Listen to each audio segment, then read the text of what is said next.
বন্ধুরা কেমন আছেন? ভালো আছেন নিশ্চয়ই। ভালো থাকলে এই রেসিপিটা একটু ট্রাই করবেন।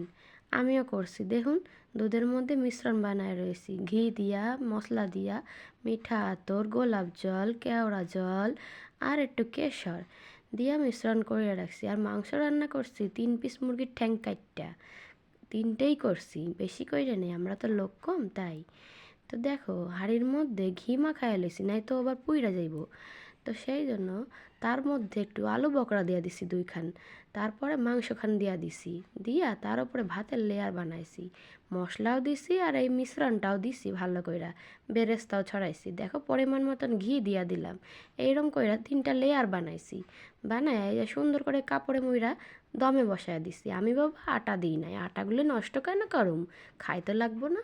এই যে দেখো, মিশ্রণ বানানো হয়ে গেছে বিরিয়ানি। খুব টেস্টি হয়েছিল বন্ধুরা, আপনারাও বাড়িতে বানায় খাবেন।